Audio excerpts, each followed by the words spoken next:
J'accueille maintenant le ministre des Solidarités et de la Santé, M.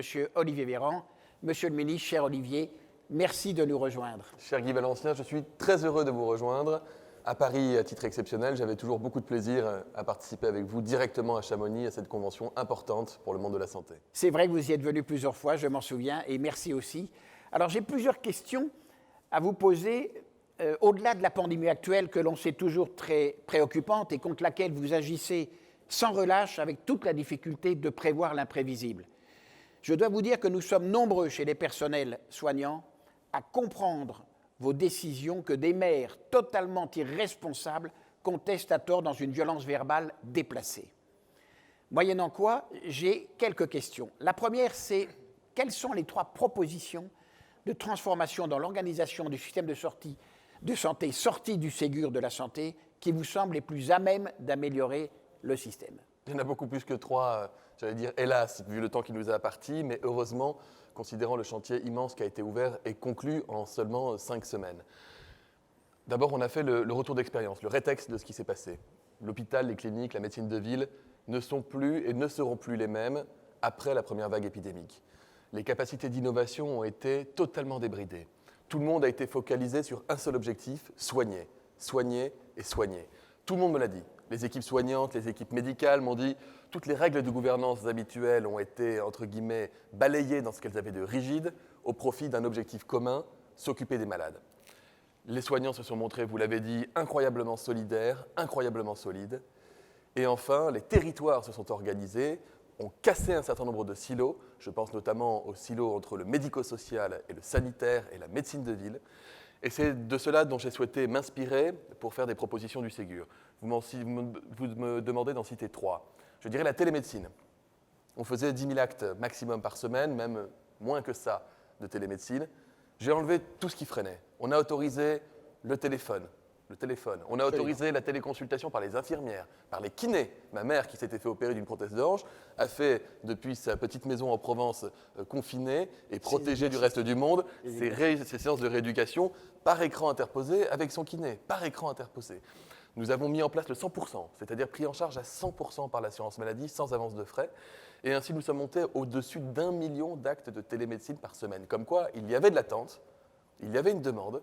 Elle était étouffée par les contraintes, et ces contraintes, j'ai souhaité, dans la durée, la plupart d'entre elles en tout cas, les faire sauter pour qu'on reste à un niveau de téléconsultation important. Ça, c'est quelque chose qui sera majeur. 2, la gouvernance, la médicalisation des EHPAD, l'introduction majorée de l'hospitalisation à domicile dans les EHPAD, l'intervention des médecins libéraux dans les EHPAD, et le lien plus fort entre les EHPAD et le système hospitalier. C'est une question, c'est un enjeu qui est important. En termes de permanence, de continuité des soins, le SAS s'est mis en place presque tout seul par endroits. Avec le développement des CPTS, je suis allé dans un grand nombre de territoires où j'étais moi-même surpris de constater que les élus, les ARS, les habitants et les soignants plébiscitaient le modèle de CPTS. On le développe partout, on l'encourage à travers les négociations conventionnelles et on amplifie le mouvement d'installation du SAS. Voilà 3 mesures, et évidemment les mesures salariales qui ont démarré. 8,2 milliards, c'est jamais arrivé. 8,2 milliards, Guy, pour plus d'1,5 million de soignants. Ça va changer aussi la donne parce que les postes redeviendront attractifs. Donc ils seront à nouveau occupés, les plannings seront à nouveau complétés et on va redonner du sens à l'ensemble des acteurs. D'accord. Alors, quelles mesures concrètes comptez-vous prendre pour faciliter justement la gouvernance du système de l'hôpital, des cliniques, de la médecine de ville, les infirmiers et tous les professionnels? Le Premier ministre, on l'a déjà dit, a parlé d'un choc de simplification, mais que va-t-on faire de tous les organismes? Je cite la DGS, la DSS, la DGOS, HAS, agences multiples et variées, Haut Conseil, Institut, GHT, CPTS, URPS, CNP, près de 50 en tout. Chaque crise voyant naître une nouvelle entité. Aujourd'hui, on s'y perd et on y perd. Ne doit-on pas supprimer certains d'entre eux et regrouper les autres? C'est une question qui est compliquée. Moi, j'aurais même dit, je crois qu'il y a 15 territoires de santé différents dans notre pays. Il y a 15 niveaux de territoires de santé différents. Donc effectivement, on s'y perd. À moins d'être vraiment la tête dans les dossiers, travailler au ministère, c'est très compliqué de s'y retrouver. Pour autant, il y a des choses qui font sens. Moi, je souhaite en tout cas instaurer une règle, c'est de la flexibilité, de la souplesse et de l'adaptation à la nature des territoires. Si je prends l'exemple d'un GHT, pourquoi est-ce qu'un GHT ne pourrait pas sortir hors des limites d'un département quand la répartition des hôpitaux normalement, imposerait d'arriver à sortir du cadre du département. Parfois, il y a des règles territoriales qui sont trop rigides. L'organisation des agences et des structures, est-ce qu'il faut concentrer? Vous savez, j'étais en commission d'enquête au Sénat hier, et la question qu'ils m'ont posée, c'est est-ce qu'on a bien fait de concentrer les Prus, l'INPES, l'INVS? Est-ce qu'on n'a pas perdu la spécificité d'action de l'EPRUS en créant Santé publique France? Donc attention, parfois la concentration n'est pas forcément la meilleure des solutions. En revanche, moi je souhaite, à l'échelle des établissements par exemple, accorder le maximum de souplesse. Je veux qu'on puisse restaurer les services hospitaliers là où ça fait sens, les pôles hospitaliers, les maintenir là où ça fait sens, voire garder les deux, pourquoi pas. Donc avoir plutôt, je dirais, rendre les choses moins opposables qu'elles le sont aujourd'hui. Et la structure des agences, le paysage des agences, si je devais faire une modification, et je la ferais, ce sera renforcer l'échelle départementale des ARS pour davantage de proximité, davantage de connaissances fines du territoire. D'accord. En ce qui concerne les hôpitaux, on peut dire quand même que globalement, l'un des gros points noirs, c'est le management. On utilise des mots issus de l'entreprise sans concrètement les appliquer, ce qui rend les acteurs assez violents. On administre plus qu'on ne dynamise, et ne faudrait-il pas créer de vraies formations au management et à l'économie pour les médecins candidats à la chefferie de service et de pôle, et pour les futurs directeurs, mais tous ensemble? Moi, vous savez, dans un monde idéal, j'irais même au-delà, Guy. Moi, j'ai fait de la médecine. J'ai eu 6 ans de socle commun en étant neurologue avec mes copains orthopédistes. On ne fait pas forcément le même métier. J'ai eu aucune année en commun avec les infirmières avec lesquelles je travaillais. Aucun socle commun avec les kinés avec lesquels je travaillais. Moi, je pense qu'on peut demain aller vers un espèce... Bon, c'est pas la question que vous me posez, mais cela dit, j'y réfléchis quand même. Si. La formation management, elle est essentielle. On ne peut pas piloter des équipes si on n'a pas appris à piloter des équipes. Il y en a qui sont doués naturellement, et bien tant mieux. Mais c'est compliqué d'être totipotent, polyvalent, au point d'être un grand chercheur, un grand enseignant, un grand médecin, clinicien, et en même temps être un grand manager. Ça existe, j'en ai un en face de moi, mais il n'y en a pas forcément partout. Donc il faut aller chercher les pépites là où elles existent, identifier les talents là où ils existent, être capable d'identifier les personnes qui ont l'appétence pour le management, et pas forcément s'appuyer sur la personne qui aura le plus grand score SIGAP, ou qui aura... Donc il faut aller chercher les gens qui ne sont pas forcément à la base des chefs de service par leur qualité professionnelle médicale ou leur parcours, mais qui ont ça en eux. Donc les identifier, les accompagner, les former et créer des formations communes, ça s'est quand même développé. À Grenoble, il y a un master Sciences Po qui est commun pour les cadres infirmiers, pour le PCME, pour les chefs de pôle et même parfois pour des directeurs. Donc on y tend progressivement, mais c'est vrai que c'est un enjeu, surtout quand on voit la souffrance qu'il y a dans les services, avec parfois des problèmes de management à l'origine.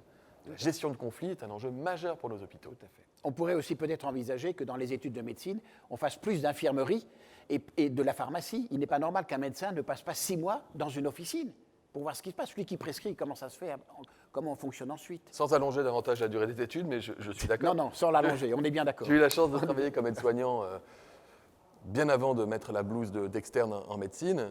Ça m'a appris beaucoup de choses. Oui, ça m'a appris beaucoup de choses. Et ça m'a appris aussi un peu la vraie vie telle qu'elle existait dans les EHPAD la nuit, à savoir que si vous êtes aide-soignant, vu que vous n'aviez pas, en tout cas à l'époque, d'infirmière sous la main ou d'infirmière de réseau, ce qu'on est en train de développer, et qu'il était très compliqué à l'époque, en tout cas, de faire venir des médecins la nuit dans les EHPAD, en définitive, quand quelqu'un était en souffrance, les antalgiques, ils étaient prescrits la journée, on les donnait. Donc on était complètement hors des clous, mais c'était ce qu'on appelait le principe de réalité. C'est ça, absolument. Alors l'OCDE nous dit qu'il y a 20% d'actes médicaux inutiles. Si je calcule sur les 200 milliards de dépenses de biens de consommation, de produits de santé, ça fait quand même 40 milliards en France. Ça ferait, point d'interrogation. Alors n'est-il pas temps de tarir ce gâchis et l'évaluation de la pertinence des actes médicaux et infirmiers ainsi que l'analyse de leur qualité n'est réellement pas développée en France? Allez-vous mettre en place une politique volontariste pour améliorer la pertinence et la qualité des pratiques? Mais tout le monde est d'accord pour ça. J'ai jamais rencontré quelqu'un qui me dise qu'il ne peut pas évaluer la pertinence ou la qualité des soins.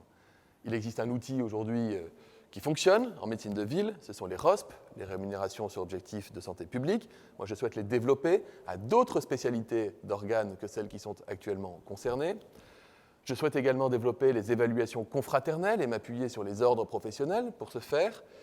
Et puis, j'ai créé dans le Ségur un dispositif qu'on appelle l'engagement collectif, qui est un point important. C'est une forme de politique d'intéressement. Bon, on ne l'appelle pas comme ça parce que sinon, c'était très compliqué de le faire passer aussi, qui va impliquer les équipes médicales, paramédicales, tout le monde, avec une rémunération qui peut atteindre 100 € net par mois quand vous travaillez à l'hôpital et qui sera fondé sur des engagements de qualité, de pertinence et d'organisation du parcours. Et cette fois-ci, ce n'est pas une personne qui va toucher des sous parce qu'il est chef de machin. Ce sera toute l'équipe qui, quand elle se mobilise et contractualise, peut toucher ça. Ce n'est pas rien, 100 € net par mois, vous êtes infirmière, vous êtes aide-soignant, et qui s'ajoute à tout le reste. Et puis on développe les indicateurs, et il faut des indicateurs de résultats, au-delà des indicateurs de processus. Il faut les outils de mesure. Les pays du nord de l'Europe sont souvent pris en exemple. Ils ont iShom sur l'évaluation. Seulement, c'est très coûteux en termes d'équivalent temps plein. Hein. C'est très, très coûteux. Moi, je veux bien qu'on développe de la politique de qualité, mais les postes que je veux créer à l'hôpital, je ne veux pas que ce soit des postes administratifs avec des chronomètres pour mesurer des indicateurs. Moi, je veux que ce soit des gens en blouse blanche qui aident, qui soignent et qui améliorent. Donc, il faut qu'avec les moyens dont nous disposons, nous soyons capables de rentrer de plein pied dans cette politique d'évaluation sans que ça fasse peur. L'évaluation n'est pas un gros mot et l'évaluation n'est pas une sanction. J'ai demandé à la présidente de la Haute Autorité de Santé la semaine dernière d'accélérer le mouvement. J'en ai également parlé à la directrice générale de l'offre de soins en lui disant qu'elle me trouverait toujours en appui à chaque fois qu'il y aurait des propositions pour le chemin de cette pertinence et de cette qualité. De toute façon, on n'a pas le choix, ça fait sens. Il reste à trouver la méthode. On va réussir. À mon avis, il y a un petit truc à débloquer et on rentrera de plein pied. Tant mieux, dont acte en tout cas. On retient et on va avancer dans ce sujet, on poussera tout cela. La prévention, elle reste immanquablement le parent pauvre du système de santé, tant sur le plan de son organisation que de son financement.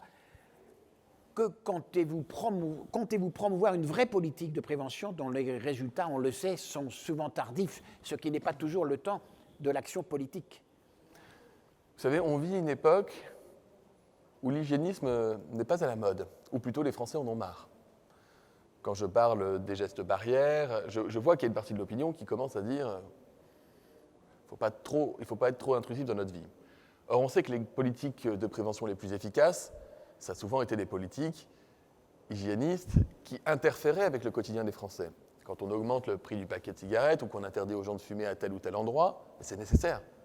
Quand on met de la fiscalité sur tel ou tel alcool ou qu'on augmente la taxe sur les sodas, ce que j'ai fait au Parlement, je ne vais pas le renier, c'est important, j'en suis très fier, mais aussi on irrite.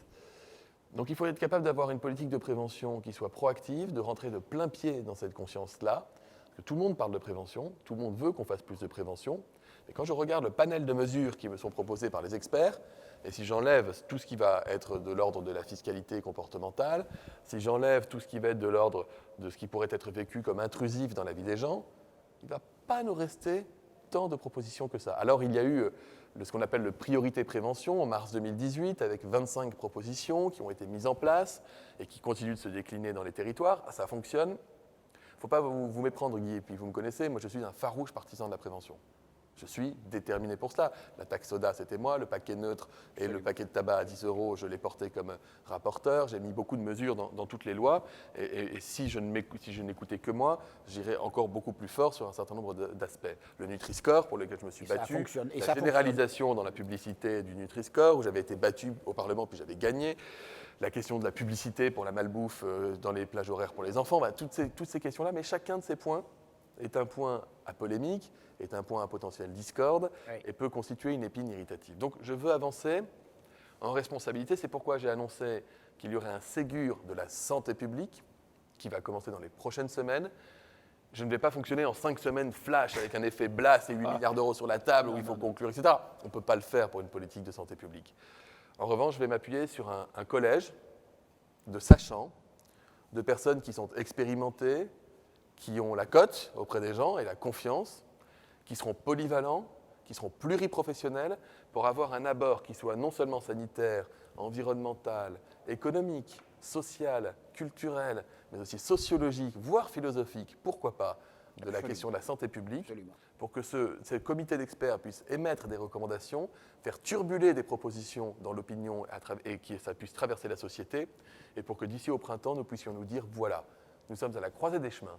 Si on veut avoir une vraie transformation et rentrer de plein pied dans un modèle de santé qui fasse la part belle à la prévention, voilà ce qu'on vous propose. Maintenant, vous nous dites si vous êtes prêts comme société ou si c'est trop compliqué et on va regarder ce qu'on choisit. Donc moi je crois beaucoup à ça et à l'implication citoyenne. D'accord. Il y a à peine 10 jours, Ursula von der Leyen, médecin sans état comme vous et moi, a lancé un plaidoyer pour une Europe de la santé avec notamment l'idée que l'Union européenne pourrait empiéter sur les prérogatives actuelles des pays membres. il s'agit d'un changement radical vers plus d'intégration à un échelon fédéral. Qu'en pense le ministre de la Santé français et peut-être vos collègues européens avec qui vous discutez en ce moment beaucoup en raison de la pandémie? Il y a peut-être 6 ou 7 ans, j'avais écrit une petite tribune qui avait été publiée dans les Échos qui s'appelait « L'Europe de la santé, c'est un pensée politique ». J'y déplorais plusieurs choses. J'y déplorais le fait que la santé est un sujet qui parle aux gens, un sujet de proximité, un sujet par lequel l'Europe peut montrer qu'elle interfère de la bonne manière dans le quotidien des habitants. Le plus grand risque que court l'Europe, c'est de ne plus être aimée par ses habitants. Et l'Europe de la santé est un moyen de se rapprocher de la population, de l'individu, du citoyen et de parler au quotidien. Je disais qu'on était à peu près équipé pour faire face à des pandémies. Les premières semaines de crise ont montré ô combien c'était difficile. Oui. Ô combien c'était difficile. Vous avez eu du mal de se coordonner. entre différents pays. On travaille beaucoup avec Jens Spahn, qui est votre invité un peu plus tard dans ce congrès. Je travaille beaucoup aussi avec le ministre italien, Roberto, avec Salvador, le ministre espagnol. On se réunit au moins une fois par semaine, on s'appelle, on s'envoie des WhatsApp, on a des boucles de ministres de la Santé européens, figurez-vous, Guy. Oui. Eh oui, ça marche aussi ici. Ça marche très bien. On s'échange des infos, on essaye de réagir de façon intelligente et cohérente. Je suis allé à Rome, à Bruxelles, je suis allé à Genève. Mais c'est difficile, parce qu'on n'est pas équipé à la base pour ça. Et moi, je considère que l'Europe de la santé, elle doit avoir plusieurs objectifs. Un objectif de souveraineté, quand on parle de production de médicaments, de dépendance en équipement de protection.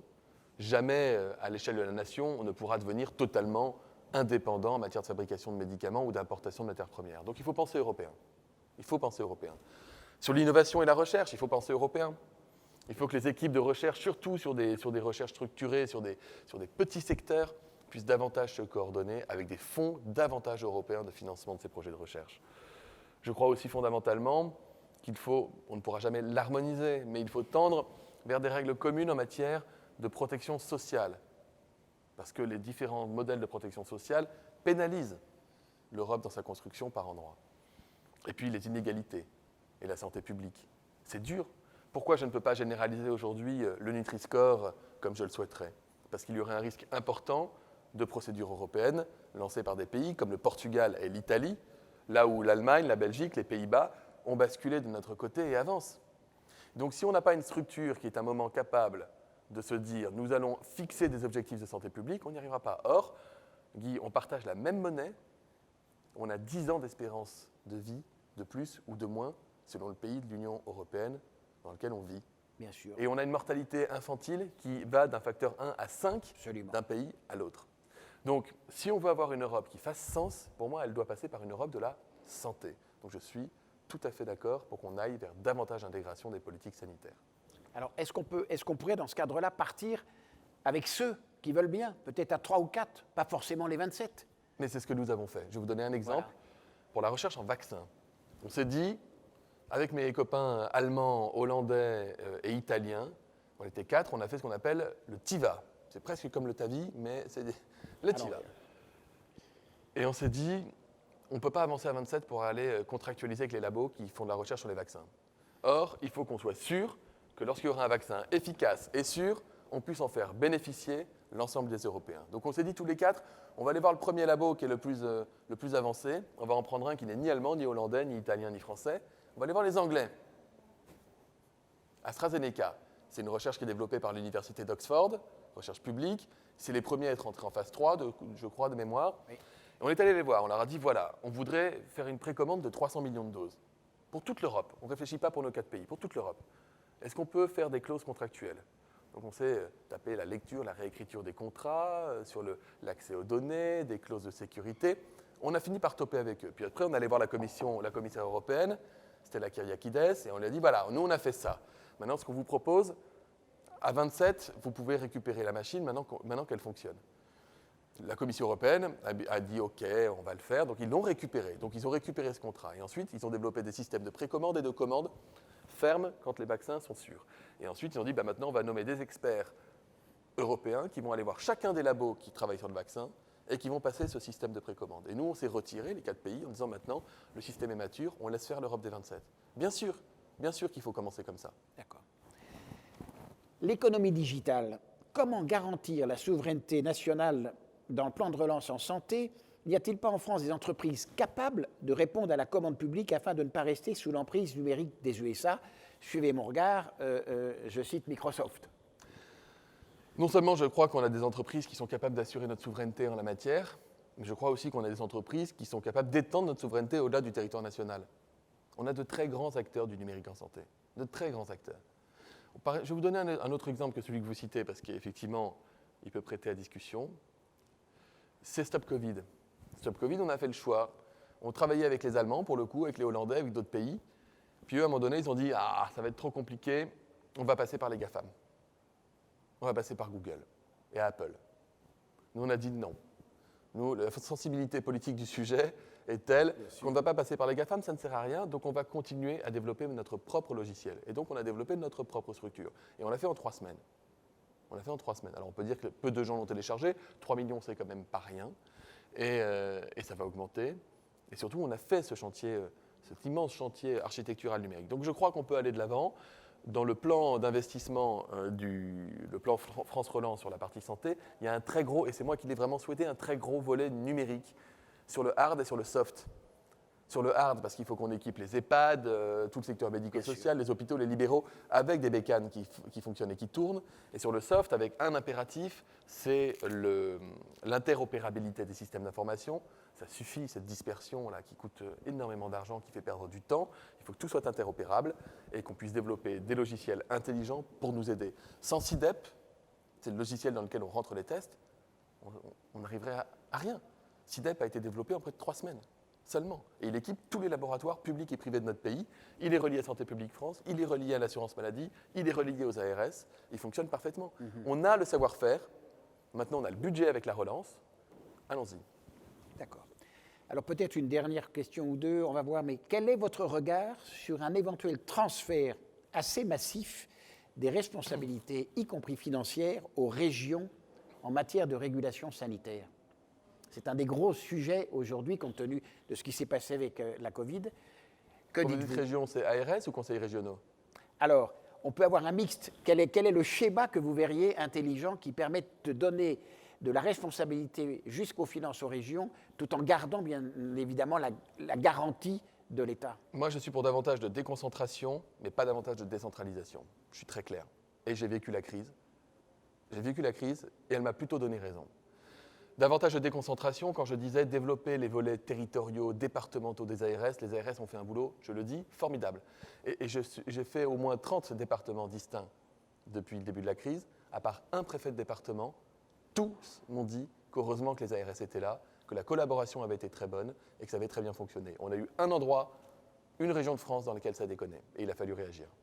Partout ailleurs, les choses ont parfaitement, honnêtement, avec un investissement sans précédent des forces des ARS et je les remercie pour ça. Donc, je crois au modèle des ARS, je veux en renforcer encore une fois le côté, non pas contrôle, évaluation, mais le côté aidant, accompagnateur et renforcer l'échelon départemental.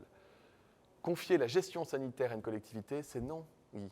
Parce que, 1, il n'y a pas de savoir-faire, 2, il n'y a pas les effectifs et le personnel pour pouvoir le faire, et 3, ce serait beaucoup trop variable et disparate. Et les pays autour de nous, comme l'Espagne par exemple, qui ont davantage régionalisé la gestion du risque, c'est intéressant, c'est vrai. La décentralisation à l'échelle départementale, ce serait les EHPAD. Ça veut dire qu'on aurait confié, aujourd'hui, ce sont les départements qui ont la gestion des EHPAD. Oui. Qui a fait la distribution des masques? Qui a monté en urgence la médicalisation? Qui a créé le lien entre l'HAD et les EHPAD? Qui a créé les liens entre les filières hospitalières et les EHPAD? Qui a médicalisé en catastrophe la gouvernance des EHPAD là où ça n'était pas le cas? Qui a installé le numérique, la télésanté? Qui a assuré les transports sanitaires? On a un système centralisé, on peut toujours critiquer la centralisation, on peut déconcentrer, mais les acteurs dont nous disposons aujourd'hui sont des acteurs de qualité et je veux davantage les renforcer que les déshabiller. Pour autant, j'ai souhaité, dans le Ségur de la santé, introduire quelque chose de radicalement nouveau qui est permettre aux collectivités de participer autour de table et de participer aux prises de décision sur les investissements. On pète le Copermo, on crée une cellule nationale d'investissement à laquelle participeront systématiquement l'ensemble des élus, des régions, des métropoles, des départements. Aujourd'hui, ils ne peuvent pas le faire. Aujourd'hui, une région qui dit « moi, je décide d'investir 1 million ou 2 millions dans votre projet parce que ça me plaît, mais je voudrais qu'il y ait ça en plus », on lui dit non. Demain, on lui dira « bienvenue ». Ça, c'est quelque chose qui peut changer la donne. D'accord. Ça veut dire que les ARS pourraient avoir plus de financement que le simple FIR aujourd'hui. On pourrait avoir On ne finance à pas 3 les 000 ARS, euros on par finance les citoyen. projets. On ne finance pas l'ARS, les collectivités participeraient à financer des projets. Et elles auraient leur mot à dire. Oui. Elles auraient leur mot à dire. Il faut davantage impliquer les grands élus dans le fonctionnement des ARS. Il faut que ce soit le président de région, le président de département, il faut que ce soit les présidents des métropoles qui siègent dans les conseils d'administration des ARS, que tout le monde se sente parfaitement impliqué. On changera des règles de gouvernance s'il le faut, mais encore une fois, on s'appuiera sur nos outils. Parfait. Merci, Monsieur le Ministre. Merci infiniment d'être venu et j'espère à bientôt. Et je vais à Marseille cet après-midi, donc Pour répondre. merci pour le message de soutien. Voilà.